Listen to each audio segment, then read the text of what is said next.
नमस्कार दोस्तों, स्वागत है आपका हमारे YouTube चैनल पर, जहां हम आपके लिए रहस्यमयी और रोचक कहानियां लेकर आते हैं।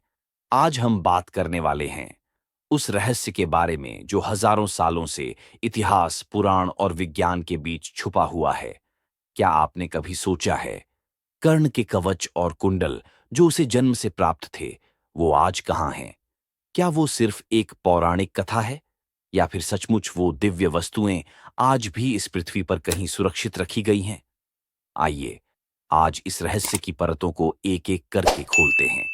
हम चलेंगे उस रास्ते पर जो हमें महाभारत की युद्ध भूमि से लेकर आधुनिक विज्ञान और पुरातत्व की दुनिया तक ले जाएगा। भाग एक, कौन था कर्ण? सबसे पहले हमें समझना होगा, कर्ण कौन था? कर्ण, सूर्यपुत्र कर्ण, महाभारत का वह महान योद्धा जिसकी तुलना अर्जुन से भी अधिक महान धनुर्धर से की जाती थी। उसे जन्म से ही एक दिव्य कवच और कुंडल प्राप्त थे, जिन्हें स्वयं भगवान सूर्य ने दिया था। इन कवच और कुंडलों की विशेषता यह थी कि जब तक ये कर्ण के शरीर पर थे, कोई भी अस्त्र शस्त्र उसे चोट नहीं पहुंचा सकता था, यानी वह लगभग अमर था। लेकिन फिर वह क्षण आया जब इंद्रदेव ने एक ब्राह्मण का वेश धरकर कर्ण से उसका कवच और कुंडल मांग लिए, और कर्ण ने दानवीरता की पराकाष्ठा दिखाते हुए उन्हें काट कर दे दिया। भाग दो, क्या ये सिर्फ कथा है या ऐतिहासिक सच्चाई? अब सवाल यह उठता है, क्या कर्ण के कवच और कुंडल वास्तव में अस्तित्व में थे, या यह केवल प्रतीकात्मक है? कुछ विद्वानों का मानना है कि ये ऊर्जात्मक उपकरण थे जो किसी उन्नत सभ्यता द्वारा बनाए गए थे।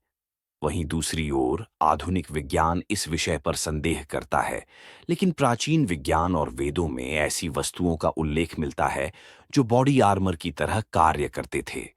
क्या कर्ण के कवच और कुंडल किसी एलियन टेक्नोलॉजी का हिस्सा थे? क्या वे किसी गुप्त ऊर्जा स्रोत से जुड़े हुए थे? भाग तीन, कवच कुंडल का भूगोल। कहाँ हो सकते हैं आज? अगर हम माने कि कवच और कुंडल वास्तव में भौतिक रूप में अस्तित्व में थे, तो सवाल उठता है कि अब वो कहाँ हैं? कुछ प्राचीन पांडुलिपियां और जनश्रुतियां कहती हैं कि कर्ण के कवच और कुंडल को हिमालय की किसी गुफा में छिपाया गया। वहीं कुछ विद्वान मानते हैं कि काशी मणिकर्णिका घाट या कुरुक्षेत्र के आसपास कोई गुप्त स्थान है जहां ये वस्तुएं छुपाई गई हैं। और हैरान कर देने वाली बात यह है कि हाल ही में नेपाल और उत्तराखंड के कुछ क्षेत्रों में ऐसी धातुएं मिली हैं जो सामान्य विज्ञान की पकड़ से बाहर हैं। क्या वो कर्ण के कवच का कोई अंश हो सकते हैं? भाग चार, वैज्ञानिक दृष्टिकोण और टेक्नोलॉजी। अब आइए वैज्ञानिक दृष्टिकोण से देखें। यदि कर्ण के कवच और कुंडल को ऊर्जावान धातु से बनाया गया था, तो वह कोई सामान्य धातु नहीं हो सकती। कुछ शोधों के अनुसार प्राचीन भारत में ऐसी धातुओं का उल्लेख है जो प्रकाश को परावर्तित करती थीं, जिन्हें हम आज के समय में एंटी रेडिएशन सूट के समकक्ष मान सकते हैं। क्या वो कवच नैनोटेक्नोलॉजी का उपयोग करता था? क्या वह किसी प्रकार की बायोमेट्रिक प्रोटेक्शन देता था? इससे भी आगे बढ़ते हुए कुछ रिसर्चर्स ने यह दावा किया है कि वह कवच इलेक्ट्रोमैग्नेटिक फील्ड जनरेट करता था, जो शरीर के चारों ओर सुरक्षा कवच की तरह कार्य करता था।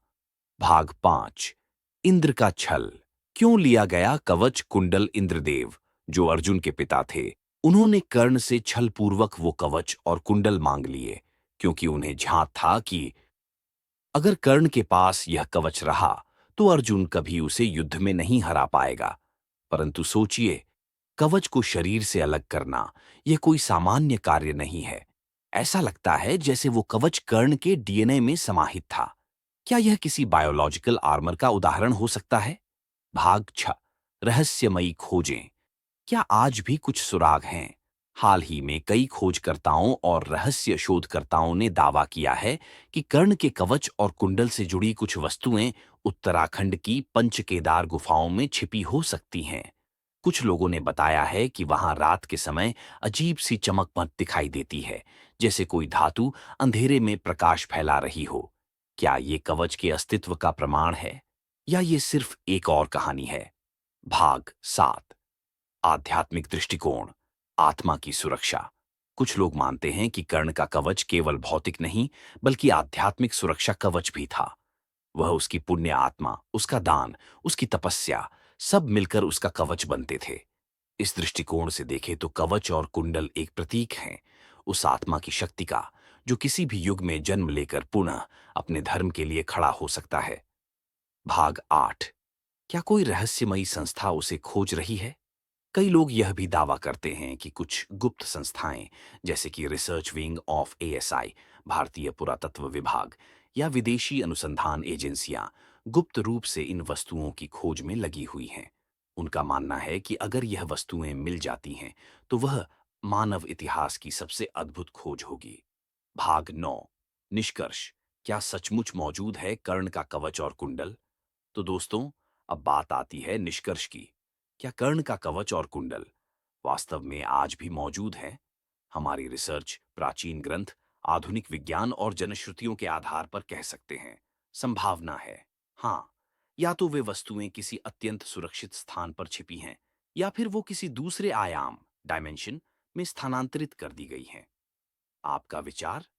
अब बारी आपकी है।